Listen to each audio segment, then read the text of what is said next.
It's Bourbon Night. It's a flight fight. Hello, I'm Chad. I'm Sarah. Sarah, this is our 10-year part 2 as requested by you. By you. That rhymes. So let's just go ahead and tell them, Sarah, what's in this flight?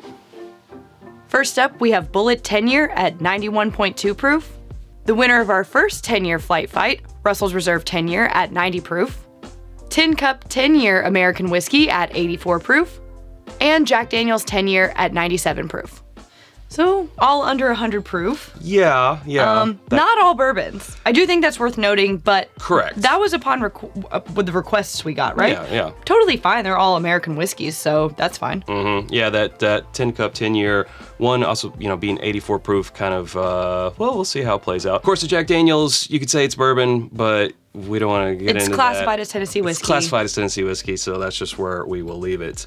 Yeah, and then I think another thing worth noting is that the Russell's Reserve 10-year was the winner of our first flight, as said, but it was an older bottle. So we pulled in a brand new bottle to go up against these other three in this flight fight, and we'll see if it holds true. Well, we did do a drink this or that with the old Russell's label and the new Russell's label, the red bar at the bottom, Russell's. And if you haven't watched that, you can go. I never know which way to point. I think it's up there. I think it's up there. You can go watch that episode first if you like. But in the meantime, we're gonna get right into it with Whiskey A. Nice barrel sugars on this one. I think it really comes Fruity. through on the nose. Your typical, caramels, vanillas, the oak. But yeah, it does have some fruit, some like rich fruit notes. Yeah, almost like a little bubblegum type of scent in there. Delicious. Tiny bit of baking spice too. Okay. This one's reading a little bit like strong barrel-aged old-fashioned to me. Like it has some fruit notes in it. It has those orange, toasty right? barrel sugar. Yeah, the little bit of orange. Yeah. That's kind of what it's giving me, but I think it's pretty tasty. Yeah, let me get a second sip of this guy. Solid. I mean, none of these are gonna have a super long mouthfeel, but I do feel like the oak comes through on this one, even though it's under 100 proof. Not even though, of course it does, but you know what I mean. Yeah. It's still very present. Yeah, pretty decent. I think the old-fashioned reference was a pretty good one there. It is kind of like a barrel-aged, old-fashioned. That orange is definitely showing up. Ooh, very different on the nose. More of like a boozy cherry. More toasted. I get like a Luxardo cherry, but it's been soaking in alcohol for a bit. And a little bit of baking spice. Definitely more subtle for me on this nose. Boozy cherry all the way for me on the palate. Cherry in a little bit of an artificial way. This could also be a very cherry-heavy old-fashioned, It could be. Like a little bit of toasted oak, but mostly I'm just getting, boozy cherry still. Cherry like, with staves. When you soak fruit in something and then you bite into it, it can have a little bit of like that like feeling when you first bite into it. You're like, that's a lot. Because it's so concentrated in there. I do get that. This does drink pretty high proof, even though. It does. Which is strange. Yeah, the finish is going on. It's both filling up the chest and also staying on the palate. I feel like if I breathed into a flame right now, it would go. Well, it shouldn't because it's not over 100 proof. Well, it feels like it would. Yeah. Oh, a lot lighter. Yeah. Citrus, floral, outdoorsy, like fresh, almost fresh cut grass. Spring meadow. Yeah, very spring. Light, approachable, gentle. See if it relates to the palate. That is super delicate compared to the first two. Very light. You do still get the oak, like some bitterness from the oak towards the finish, which I think is, a product of the 10-year age statement. But up front, it is very light and sweet, like almost an infused citrus floral tea, like a chamomile or something. It's also a little dry, drying on the finish. I think that's that oak. Yeah, I want to give it a second sip here, though. Yeah, this tastes like chamomile tea that has a shot of bourbon in it with a little bit of honey or something. Very easy, possibly low proof. We don't know that, but that's how it's drinking. I mean, anyway. none of these That's are how super it's high. Coming across. More deeper flavors, I would say. More deeper? More deeper. Yeah, a little rich, caramelized, like brown sugar molasses type of. I was gonna say honey. This reminds me of like really good like zucchini bread or something. It gets all sticky. Yeah, I see that. Yeah. All right. Seasoning. Also richer on the palate. I feel like this one has maybe the best mouthfeel of the four. Of course, we'll see in round 2. I don't know. I really liked A. Yeah. There's a lemon. There's a lemon zest. Yeah, there's a in little there bit. coming through. A little bit of something like that. I also get like a hint of earthy and vegetal. Yeah. Which again with that like syrupy sugar kind of molasses thing. I still think zucchini bread in my head. Maybe I'm just hungry and thirsty today. I'm like, I want an old fashioned. You want to make some chamomile, zucchini bread? a boozy chamomile tea, some zucchini bread. I like that. Yeah. Whiskey D is sweet up front, but it quickly goes into a little bit of like that like earthy spice, tiny bit of vegetal, and then the oak comes in at the end. Yeah, sort of it's got kind of a nice bell curve. Yeah, I get sort of a honey tea on the beginning, and then yeah, as you said, it goes more into the barrel. Pretty nice. Pretty nice here. Round But, we one. never know anything until round 2, so. We don't. Yeah, we go back, we try them again, and then we do that A/B testing thing, Which is so fun for patrons to watch. I don't know if.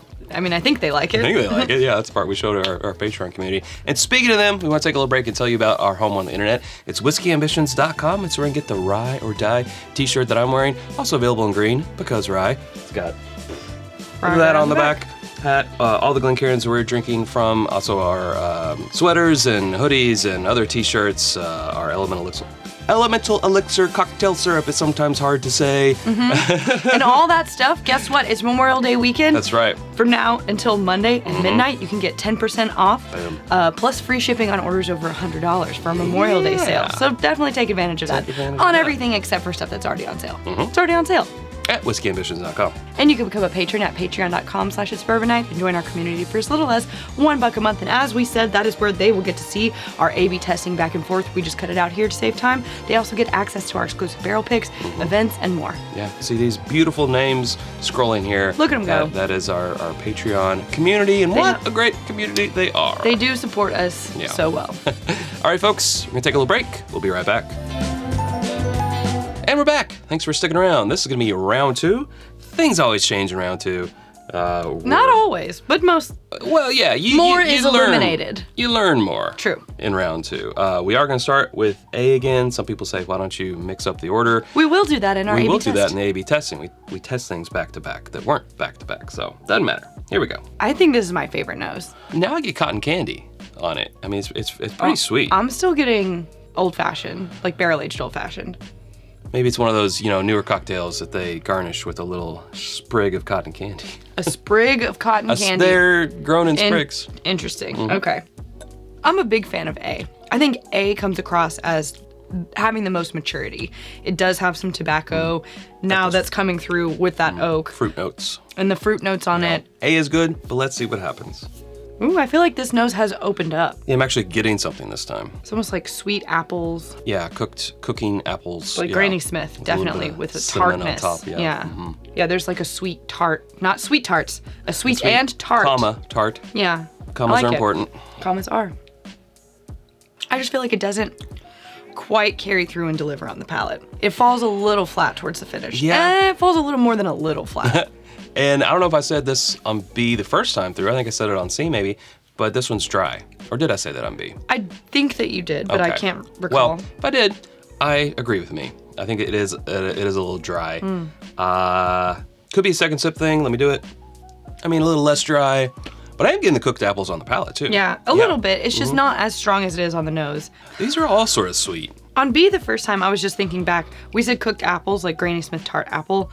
The second time around, the first time around, I said like a really boozy cherry. Yeah. And that, as it opened up, the cherry turned to apple. Very much turned into apple. Yeah. But it was still boozy. It still, I think, had some boozy. Now this one, it's still just more sweetness and not a real pronounced nose. I still get like a floral, honey, citrus, chamomile tea, kind of like boozy tea. Super light. Very. So light. But with not bad. Unusual amount of oak for how light it is. Yeah. I think I called C dry as well, but I don't really see that much this time. Yeah, a weak honey tea. I still get, that earthy vegetal note. I'm having a harder time. I mean, for me, second time around, hands down, A? Second time through, A is the best nose, in my opinion. I might agree this time around. I think first round I was more on the D train, but I'm not really pulling much this time. No. Good. Little earthy, little spice. Yeah, I'm definitely going to have to try A and D. I think that's the back to back. That's the contest. So that's kind of where we're coming from. We will leave you now. We will speed this up so you don't have to, this video won't be 35 minutes long. While we go. Yeah. But Patreon does get this part, get a little bit more of our inner thoughts and feelings as we're ranking these blind. We are going to put these back to back that weren't back to back before to see what pros and cons are brought out when they are side by side. So, oh gosh. Or actually, that'd be this, wouldn't it? Oh my gosh. All right, folks. We'll see you in a minute.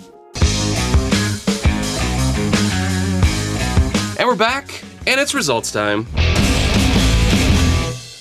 We put in the work to get there. Yeah. Just for you guys. A lot happened in the A/B testing, I'll have to say, and we can talk about that after we reveal our results. We actually ended up, just like in the first episode of the 10-year, we ended up with the same results, which makes it easier on graphics, at least. Way to go, editor Chad. Yeah. So in fourth place and last place, we both put Whiskey B, and Whiskey B is... Wow. Didn't see that coming. Wow. That's the Jack Daniel's 10. Dang.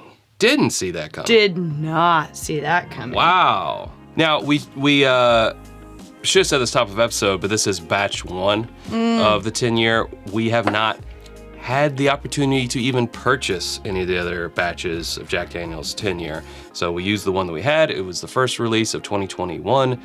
So it's been a bit. Towards the end of 2021. Yeah. We have tried more recent ones. We've actually been to the Yes. distillery and tried more recent releases, which we very much enjoyed. And again, this is just Oh, and that 12-year, though. number 4 of 4. The 12-year, though. That's where my heart lies. Yeah. It's number 4 of 4, so not necessarily saying don't get it, just Right. saying of these 4, that's where it came out blind. Yeah. All right, in third place, we both put Whiskey C, which is 10 Cup 10. 10 Cup 10. I was expecting it to be more towards the back, mainly because of its proof against some of these. True. But look, the 97 proofer actually ended up in fourth. Yeah. And in third place was this 84. Well, it was also our first time with the 10-year expression of 10 Yes, Cup, so correct. we had no prior experience. So that means our winner, sort of winner in name of the first 10-year flight fight is in the top two. First or second.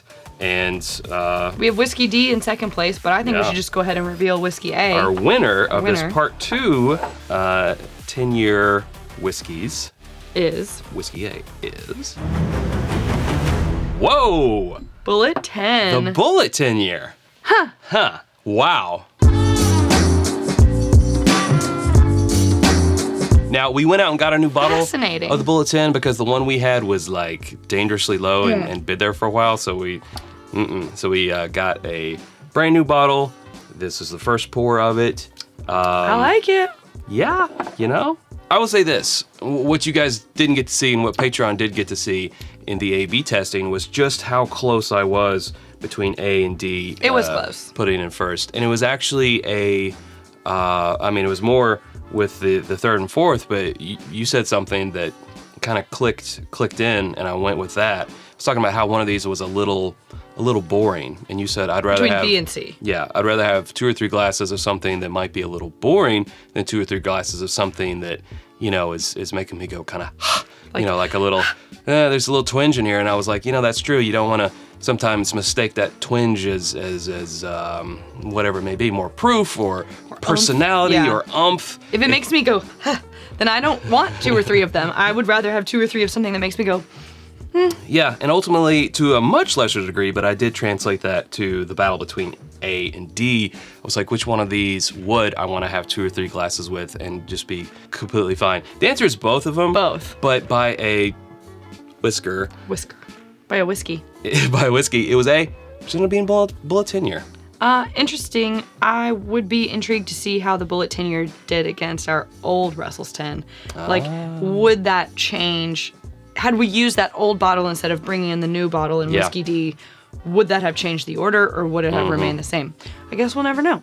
Well, I think we might either do that in our Patreon episode, Another Round of Chad and Sarah, or there's always that Michter's 10 out there that we haven't put into one of these. But maybe. We'll see. We'll see. If you guys could help us brainstorm one more bottle, we might be able to do a third? Because there is the Heaven's Door 10-year. Okay. That was the next most requested in the comments of the first episode to put in. Mm-hmm. There is the Michter's 10. Yes. We would take our winner. I don't know. We We'll would just see. need one more 10-year. I guess we'd be open to it being an American whiskey, in fact. So, Sure, because obviously here we are. here we are. Yeah. So let us know down in the comments. But hey, that's where we better leave it. If you haven't subscribed to us already, you can do so by clicking right up here. There's suggestions of other videos down here. Hope to see you over there in one of those. Thanks, Sarah. Thanks, Chad. Okay, until next time, drink more bourbon or American whiskey.